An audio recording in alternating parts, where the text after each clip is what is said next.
Alhamdulillah. Alhamdulillahirabbil alamin. Assalatu wassalamu ala asyrafil anbiya'i wal mursalin wa ala alihi wa ashabihi ajma'in. Asyhadu an la ilaha illallah wa asyhadu anna Muhammadan abduhu wa rasuluh. La nabiyya ba'da. Hadirin dan wal hadirat yang dimuliakan oleh Allah dimanapun Anda berada.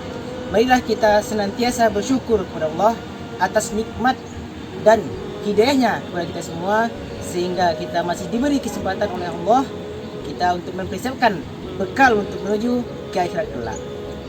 Salawat dan salam, mari kita senandungkan salawat dan salam untuk Nabi kita, Nabi Muhammad SAW, yang telah membawa umatnya dari dalam kegelapan sehingga alam terang benderang seperti yang kita saksikan pada saat ini. Kali ini kita akan membahas kajian tentang meraih keberkahan hidup. Setiap muslim banyak yang menginginkan dan mengharapkan keberkahan hidup di dunia maupun di akhirat. Maka oleh sebab itu, bagi orang yang tidak mendapatkan berkah dalam hidupnya, pasti dia akan gelisah dalam hidupnya seperti sebuah kapal dalam sebuah lautan yang luas, dan kapal itu tidak memiliki arah dan tujuan sama sekali, sehingga dapat terombang-ambing ke sana dan ke sini. Begitulah ibaratnya seorang yang tidak memiliki keberkahan dalam hidupnya. Maka hendaklah kita semua mendapatkan keberkahan dalam hidup. Lalu bagaimana caranya kita mendapatkan berkah dalam hidup ini? Yang pertama yaitu dengan takwa. Allah berfirman dalam surah Al-Imran ayat 102. A'udzu billahi minasyaitonir rajim.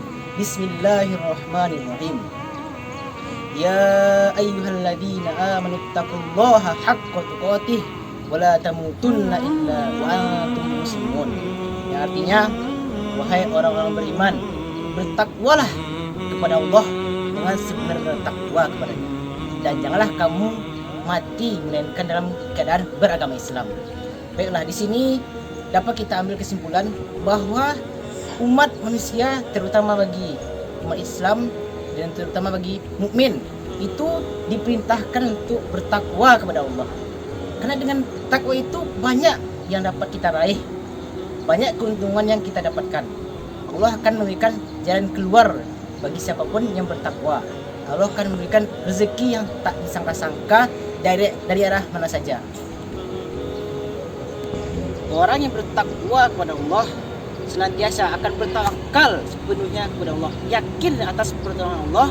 Karena itulah hidupnya menjadi tenang, berkah, karena dia yakin hidup ini pasti ada bantuan dari Allah. Segala yang kita dapatkan, yang kita raih di hidup ini harus mendapatkan berkah dari Allah. Karena keberkahan itulah kebaikan yang melimpah dan terus mengalir hingga hidup ini menjadi indah. Itulah Allah memintakan orang-orang yang bertakwa. Kemudian orang yang bertakwa ini juga merasa cukup atas nikmat yang diberikan oleh Allah kepadanya. Ada sebuah kisah beberapa tahun yang lalu, ini kejadian nyata. Ada seorang pemuda, dia memiliki sebuah masalah dalam hidupnya, dan masalah ini mungkin sangat menjadi beban dalam hidupnya. Tapi dengan bekal takwanya kepada Allah, maka Allah tolong dia. Jadi sang pemuda ini banyak memiliki hutang pada temannya. Setelah sekian lama, temannya ini mungkin sudah sekian kali minta, tapi akhirnya karena tidak sanggup untuk membayar hutangnya, makanya dia merasa bahwa dirinya itu banyak beban dan juga malu pada teman itu, sehingga dia semakin meningkatkan ketakutannya kepada Allah, selalu ibadah dan menjaga kebaikan dan istiqomah dalamnya. Pada suatu hari ketika sudah menerima gaji, beliau pergi ke ATM. Setelah sampai di ATM, pemuda ini melihat saldo dari sisa yang ada di rekeningnya. Kemudian ternyata saldonya itu berjumlah 12 juta. Kemudian pemuda heran, kenapa kok sampai 12 juta, padahal sebelumnya itu harusnya 10 juta, karena gaji yang dapat itu adalah 10 juta setiap bulannya. Cuma karena lebih 2 juta inilah yang dipertanyakan. Kemudian dia teringat kepada abangnya, karena kadang-kadang abangnya sering memberikan masukan tambahan pada adiknya ini. Kemudian diteleponnya, setelah diteleponnya ternyata abang ini tidak memberikan uang tambahan kepada adiknya ini, dan jadi heranlah pemuda ini, sehingga dia merasa ada keajaiban yang terjadi pada saat itu. Tapi karena dia ingin segera membayar hutangnya, maka segeralah ke tempat temannya tadi dan membayar hutang. Setelah diberikan uang 10 juta tadi ke temannya ini untuk bayar hutang, karena hutang ini ratusan juta ya jumlahnya, jadi tidak sanggup untuk langsung lunasi, maka berangsur-angsur bayarnya. Maka dari itulah temannya ini juga terkejut dan bilang, kok masih bayar 10 juta gitu kan? Hutang kamu alhamdulillah sudah lunas. Dia terkejutlah pemuda ini, kok lunas bang ya kan? Padahal kan belum lunas katanya kan. Alhamdulillah sudah lunas kok, kemarin sudah ada yang melunasi. Kemudian tanya siapa yang melunasi bang? Kemudian karena mungkin temannya ini ada urusan yang lain, maka pergilah meninggalkan pemuda ini dengan sambil teriak heran dan sambil berpikir dan merenung. Kemudian pemuda ini merenung dan memikirkan semua hal yang terjadi dari awal, mendapatkan masukan tambahan dari saldo rekeningnya, kemudian juga mendapatkan keajaiban yang luar biasa ya, karena ratusan juta hutangnya bisa lunas tanpa ada berita dari dan tanpa sepingan dia. Ternyata dia berpikir mungkin inilah keajaiban dan pertolongan dari langsung oleh Allah memberikan kepadanya. Sejak itulah dia sangat yakin kepada Allah atas segala pertolongan dan semakin meningkatkan ketakwaannya kepada Allah Subhanahu wa taala. Wahai para hadirin dan hadirat, inilah kisah yang sangat menarik bagi kita. Dan apa hikmah yang bisa kita ambil dari kisah ini? Hikmahnya yaitu kita marilah istiqomah dalam meningkatkan ketakwaan Allah, keinginan kita selalu yakinlah kepada Allah atas segala musibah yang terjadi pada hidup kita, karena hakikatnya musibah itu adalah sebuah teguran ujian bagi umat mukmin, karena dia bisa meningkatkan keinginannya kepada Allah SWT, sehingga dalam hidupnya selalu hanya menghambakan diri kepada Allah. Kemudian yang kedua, agar hidup kita menjadi berkah, yaitu dengan sholat dan doa.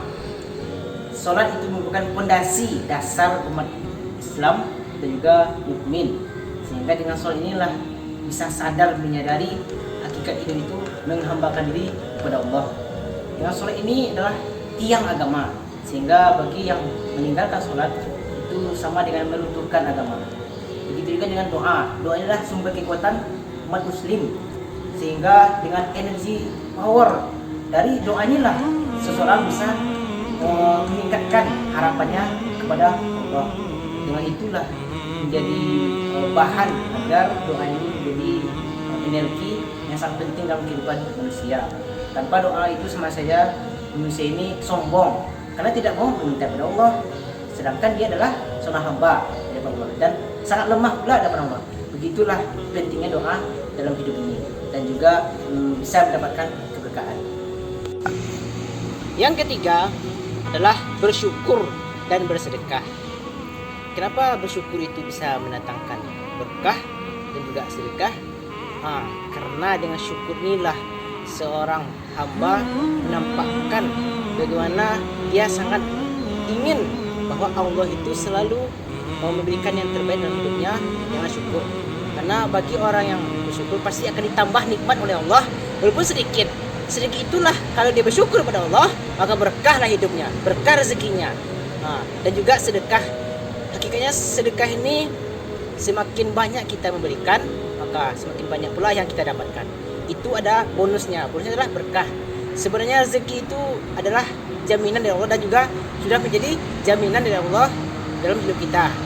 Maka itu janganlah pernah kita merasa khawatir atas rezeki dalam hidup ini, karena yang belum dijamin oleh Allah itu adalah keberkahan yang menyertainya. Jadi jangan khawatir atas rezeki yang kita dapatkan. Rezeki ini sangat luas ya maknanya, bukan hanya sekedar materi, harta, juga itu nikmat dan kesehatan, waktu lapang, dan juga bagaimana hidup kita ini bisa bermanfaat. Maka juga diri dengan sedekah, sehingga itu bisa jadi benteng nanti di akhirat kelak agar kita bisa selamat menuju akhirat. Maka dari itu para hadirin yang dimuliakan Allah, jadi dapat kita tarik kesimpulan agar hidup kita menjadi berkah. Yang pertama itu takwa kepada Allah, tingkatkan takwa, maka Allah akan memberikan kemudahan dalam urusan hidup kita. Kemudian doa dan sholat, ini adalah dasar ya, pondasi dalam hidup ini. Kemudian bersyukur dan bersedekah, ini bisa menjadi benteng dan bagaimana kita bisa mensyukuri selalu nikmat Allah dan istiqomah dalam ketaatan kepada Allah. Demikianlah yang dapat kita bahas kali ini. Semoga dapat bermanfaat dalam hidup kita. Wabillahi taufiq wal hidayah. Wassalamualaikum warahmatullahi wabarakatuh.